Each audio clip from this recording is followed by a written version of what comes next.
వింటే తరుముతూ ఉంటే అసలు కన్నెత్తి చూసావా నన్ను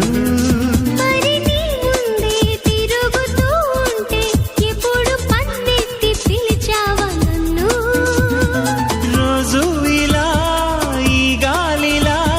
నీ చెవిని తాకేది నేనేగా మామూలుగా మాట్లాడక ఈ గాలి గోలింటి చిత్రంగా కలుసుకో త్వరగా కలలు నిజమవగా